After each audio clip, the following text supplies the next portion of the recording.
मैं दरोगा का जो फॉर्म आ रहा है 1850 पोस्ट के लगभग में होगा, उसका क्वेश्चन और बीपीएससी 71वीं 71 बीपीएससी जो आएगा उसका क्वेश्चन और जो भी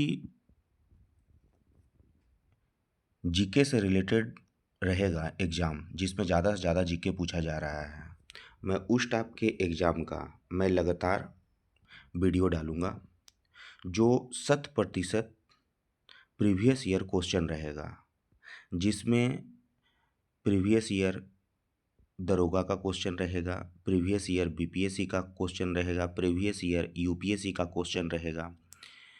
ये सब मैं बना रहा हूँ वीडियो जो आप लोगों को काफ़ी फ़ायदेमंद होगा। आप लोग मेरा चैनल को सब्सक्राइब कर लेना, लाइक कर लेना और शेयर भी कर देना ताकि आप लोगों को ज़्यादा से ज़्यादा बेनिफिट हो। आज से मैं स्टार्ट कर रहा हूँ, कोशिश रहेगा कि मैं डेली एक वीडियो डालूँ। पहले मैं 11 क्वेश्चन का वीडियो डालूँगा, उसके बाद धीरे धीरे 20, 21 फिर 50 क्वेश्चन तक का मैं सोचा हूँ वीडियो डालूँगा। बहुत ही शॉर्ट वीडियो रहेगा और आप लोगों को काफ़ी से काफ़ी बेनिफिट मिलेगा। सबसे पहला क्वेश्चन क्या है? पहला क्वेश्चन है नागसेन और मिनांडर प्रथम के बीच बौद्ध धर्म से संबंधित संवाद किस पुस्तक में वर्णित है? ऑप्शन है मिलिंद पन्हो, पंचतंत्र, अर्थशास्त्र, उपरोक्त में से कोई नहीं। इसका आंसर हो जाएगा ए मिलिंद पन्हो। आंसर इसका हो जाएगा ए मिलिंद पन्हो। ठीक है, मतलब बौद्ध धर्म अपनाने से पहले एक इंडो ग्रीक राजा मेनेंडर प्रथम ने ऋषि नागसेन के साथ बौद्ध धर्म के बारे में विस्तृत चर्चा की। ये संवाद जिनमें मिनांडर के प्रश्न और नागसेन के उत्तर शामिल हैं, मिलिंद पन्हो नामक पुस्तक में दर्ज है। समझ में आ गया? क्वेश्चन नंबर 2, निम्नलिखित विवरण पर विचार करें। उन्होंने मध्य प्रदेश के महेश्वरी में अपनी राजधानी स्थापित की और पूरे भारत में कई ज्योतिर्लिंग का नवीनीकरण और पुनरुद्धार किया। उनके नाम के साथ पुण्य श्लोक लोगों को सभी प्रकार के अभावों से मुक्त करने वाला शासक शब्द का प्रयोग किया जाता है।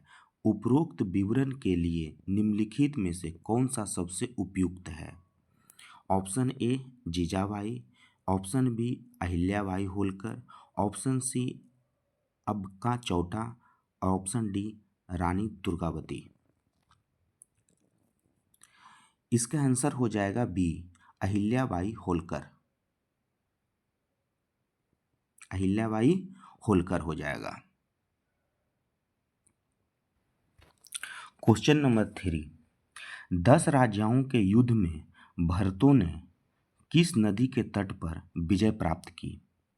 ऑप्शन ए गंगा नदी, ऑप्शन बी कावेरी नदी, ऑप्शन सी कृष्णा नदी, ऑप्शन डी पुरुषनी नदी।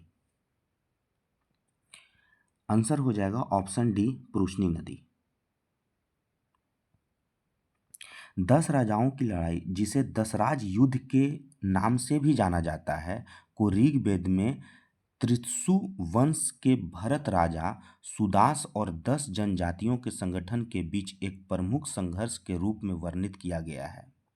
पुरु, यदु, तुर्वस, अनु, ध्रुवा, अलीना, पक्था, भालना, शिव और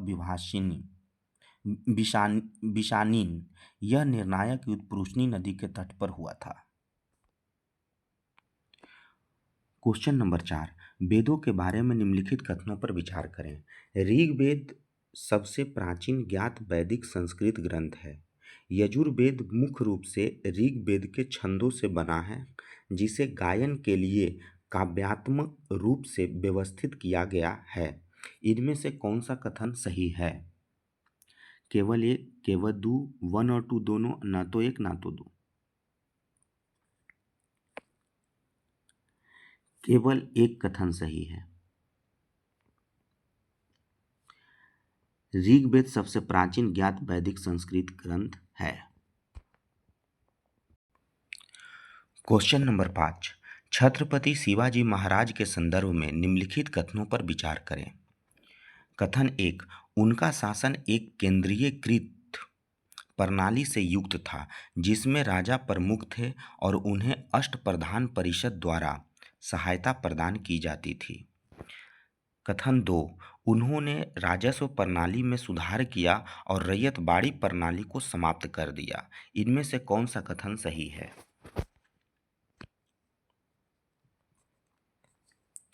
कथन 1 से केवल एक सही है। कथन 1 सही है। छत्रपति शिवाजी महाराज का शासन केंद्रीयकृत था जिसमें राजा प्रमुख थे और अष्टप्रधान परिषद के द्वारा विभिन्न प्रशासनिक कार्यों में सहायता दी जाती थी। Question number 6। किस शब्द का उपयोग उस काल को वर्णित करने के लिए किया जाता है जब लेखन का आविष्कार नहीं हुआ था और जिसमें 3 पाषाण युग शामिल है?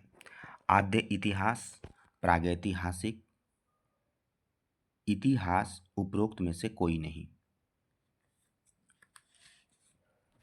इसका आंसर हो जाएगा बी, प्रागैतिहासिक।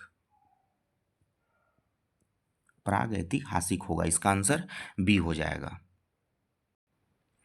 क्वेश्चन नंबर 7 क्या कहता है? हड़प्पा स्थलों से प्राप्त खोजों के बारे में निम्नलिखित में से कौन सा कथन सही है? पहला, खोजी गई जानवरों की हड्डियों में मवेशी, भेड़, बकरी, भैंस और सूअर की हड्डियां शामिल है।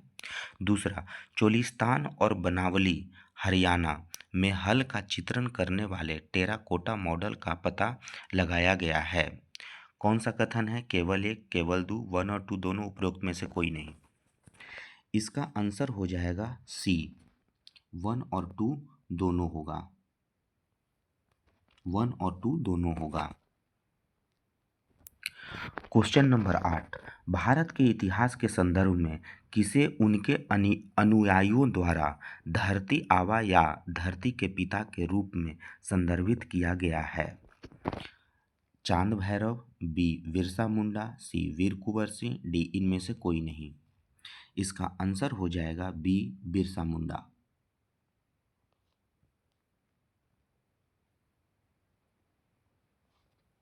B, Birsa Munda. Question number 9। वह मैनपुरी षड्यंत्र और काकोरी षड्यंत्र में शामिल थे। उन्होंने हिंदुस्तान रिपब्लिकन एसोसिएशन की स्थापना की और अपनी क्रांतिकारी गतिविधियों के लिए उन्हें फांसी दी गई। उपरोक्त विवरण में किस व्यक्तित्व का वर्णन किया गया है? राम प्रसाद बिस्मिल, सुखदेव, राजगुरु, उधम सिंह। इसका आंसर हो जाएगा 9 के ए, राम प्रसाद बिस्मिल। राम प्रसाद बिस्मिल 1918 के मैनपुरी षड्यंत्र और 1925 के काकोरी षड्यंत्र में शामिल थे।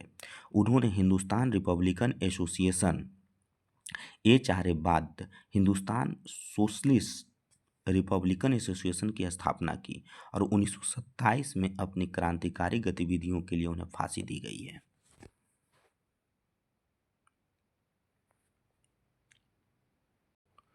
क्वेश्चन नंबर 10 में क्या कहता है? प्राचीन नालंदा विश्वविद्यालय के संदर्भ में निम्नलिखित में से कौन से कथन सही है? कथन 1। इसकी स्थापना 5वीं शताब्दी में गुप्त शासक स्कंदगुप्त प्रथम ने की थी। कथन 2। इसके पतन के बाद इस स्थान की खोज सबसे पहले सर फ्रांसिस बुकानन ने की थी। नीचे दिए गए कूट का उपयोग करके सही उत्तर को चुनना है। ठीक है, इसका सही उत्तर बी होगा, केवल 2।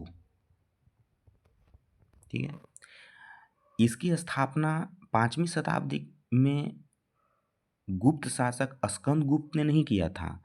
इसकी स्थापना कुमारगुप्त प्रथम द्वारा की गई थी। ठीक है,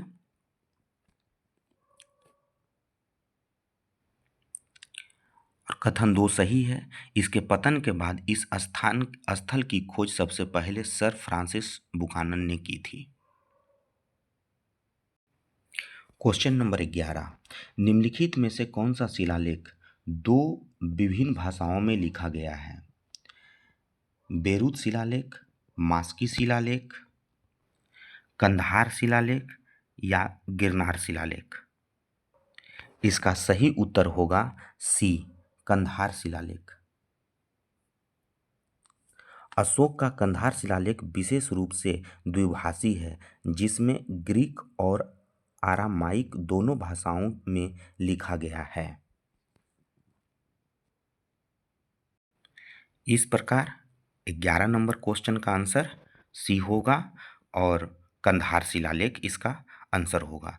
आप लोग से अनुरोध है कि इसको रेगुलर पढ़ें और मेरा वीडियो रेगुलर देखें, लोगों को शेयर करें, सब्सक्राइब करें। नेक्स्ट टाइम से अगर ज़्यादा ये रहा तो मैं और से ज़्यादा क्वेश्चन दूंगा और मैं रेगुलर क्वेश्चन डालने की कोशिश करूंगा। धन्यवाद।